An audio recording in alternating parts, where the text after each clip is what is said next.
Hi friends, எல்லாருக்கும் வணக்கம். November மாத நடப்பு நிகழ்வு தான் பார்க்குறோம். ஸோ அந்த வரிசையில் நவம்பர் 23, 24ஆம் தேதிக்குள்ள நடப்பு நிகழ்வுகள் பார்ப்போம். அதில் ஃபஸ்ட்டு என்ன பார்த்தீங்கன்னா, பணிக்கு செல்லும் பெண்களுக்கு எதிராக பாலியல் வன்கொடுமைகள் தடுப்புச் சட்டம் இயற்றப்பட்ட ஆண்டு எப்போனா 2013. சரிங்களா? இது 2வது பார்த்தீங்கன்னா, பெண்களுக்கு எதிராக பாலியல் துன்புறுத்தல் தொடர்பான புகார்களுக்கு அரசு புதிய இணையதளம் உருவாக்க வேண்டும் அப்படிங்கிறத சென்னை உயர்நீதிமன்ற மதுரை கிளை சொல்லியிருக்கிறாங்க. சரிங்களா?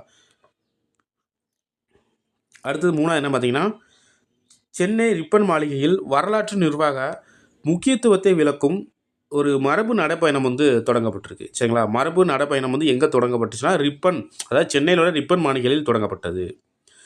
சென்னை ராஜீவ்காந்தி அரசு பொது மருத்துவமனையில் மருத்துவ கட்டமைப்பை உத்தரகாண்ட் மாநில சுகாதார அமைச்சர் பார்வையிட்டிருக்கிறாங்க. சரிங்களா? எந்த மருத்துவமனைனா, சென்னை ராஜீவ்காந்தியில் உள்ள பொது மருத்துவமனை உத்தரகாண்ட் மாநில சுகாதார அமைச்சர் பார்வையிட்டிருக்கிறாங்க.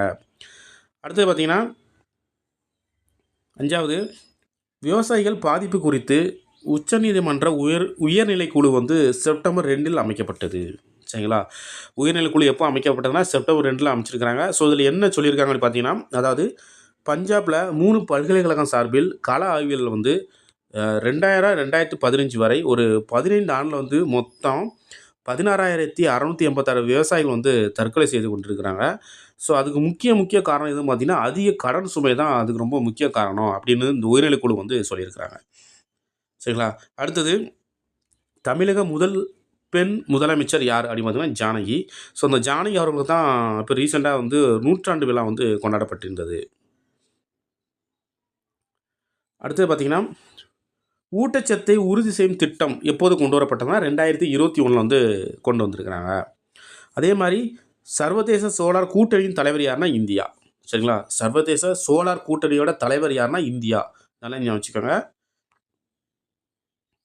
அடுத்தது 9வது கொஸ்டின், 90 அதாவது 70 வயது மற்றும் அதற்கு மேற்பட்ட மூத்த வயதினருக்கான மருத்துவ காப்பீட்டு திட்டம் 29 அக்டோபர் 2024 தொடங்கப்பட்டது. சரிங்களா? எத்தனை வயதுனா 70 வயதிற்கு மேல் உள்ள ஒரு மூத்த வயதினருக்கான மருத்துவ காப்பீடு திட்டம் 29 அக்டோபர் 2024 தொடங்கியிருக்காங்க. சரிங்களா?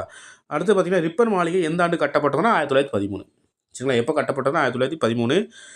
இந்திய அரசமைப்பு தினம் எப்போம்னா நவம்பர் 26, 1949. சரிங்களா? சட்ட நாள்னு சொல்லுவாங்க. சட்ட நாளில் எப்போனா நவம்பர் 26. சரிங்களா?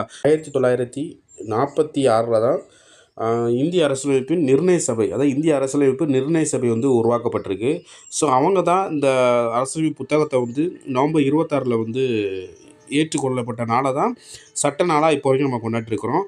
அதேமாரி 1950 ஜனவரி 26, இந்த ஜனவரி 26 தான் என்னென்னா, அந்த அரசியலமைப்பு புத்தகத்தை இந்த புத்தகத்தை படி தான் இந்திய அரசு நம்ம ரூல் பண்ணணும் அப்படிங்கிறத மக்களுக்கு தெரிவிக்கணும் அப்படிங்கிற ஒரு நாளை சிறப்பித்து தான் 26 சூஸ் பண்ணாங்க. 26 ஜனவரி 1950 சூஸ் பண்ணி அந்த புத்தகத்தை மக்களுக்கும் எல்லாருக்கும் அமல்படுத்தினாங்க. ஸோ அந்த நாளை தான் நம்ம இப்போ வரைக்கும் என்னென்னா குடியரசு தினமாக கொண்டாடிட்டு வரோம்.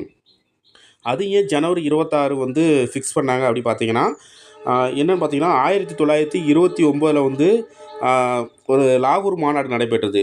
தேசிய காங்கிரஸோட லாகூர் மாநாடு நடைபெற்றது. ஸோ அதில் தான் என்னென்னா டிசம்பர், அதாவது 1929 டிசம்பர் 31 என்ன சொல்லியிருக்காங்கன்னா, ராவி நதிக்கரையில் ஒரு தேசிய கொடியை யார் ஏற்றினான்னு பார்த்தீங்கன்னா ஜவஹர்லால் நேரு அவர்கள் ஏற்றிருக்காங்க. அது ஏற்றி முடித்த உடனே என்ன சொல்லியிருக்காங்கன்னா, இந்தியாவுக்கு பூரண சுவராஜ் வேணும் அப்படிங்கிறத கோரியிருக்கிறாங்க. ஸோ இந்தியாவுக்கு ஒரு சுதந்திர நாளா அப்படிங்கிறத ஜனவரி 26, 1930. ஸோ அந்த நாளை ஃபிக்ஸ் பண்ணி தான் சுதந்திரத்தை நோக்கி பயணிக்கிறாங்க. ஸோ இந்த நாளை சிறப்பிக்கணும், இந்த நாளை ஞாபகப்படுத்தணுங்கிறதுக்காண்டி தான் ஜனவரி 26 இந்திய குடியரசு தினமாக இப்போ வரைக்கும் நம்ம கொண்டாடிட்டு வரோம். சரிங்களா? அடுத்தது பார்த்திங்கன்னா, 12வது சர்வதேச சூரியசக்தி கூட்டமைப்பின் 104வது முழு நேர உறுப்பினராக இணைந்த நாடு எது அப்படின்னு பார்த்தீங்கன்னா ஆர்மீனியம். சரிங்களா? சூரியசக்தி கூட்டமைப்பின் 104வது முழு நேர உறுப்பினராக இணைந்த நாடு ஆர்மீனியம். அடுத்து 13 பார்த்தீங்கன்னா, துல்லிய பொறியியல் மற்றும் தொழில்நுட்ப மையம் எங்கே உள்ளதுன்னா காஞ்சிபுரத்தில் இருக்குது. சரிங்களா? அதாவது தமிழகத்திலேயே முதலாக துல்லிய பொறியியல் மற்றும் தொழில்நுட்ப மையம் உள்ளது எந்த மாவட்டம்னா காஞ்சிபுரம் மாவட்டம். ஸோ அதில் எந்த ஏரியா அப்படின்னு பார்த்தீங்கன்னா, திருமுடிவாக்கத்தில் உள்ள சிட்கோ தொழிற்பேட்டையில் இந்த மையம் இருக்குது. சரிங்களா? ஸோ இதோட இந்த நவம்பர் மாத கரண்ட் அஃபேர்ஸ் 23, 24 முடிஞ்சு. ஸோ இதெல்லாம் நோட் பண்ணி படிச்சுக்கோங்க. தேங்க்யூ.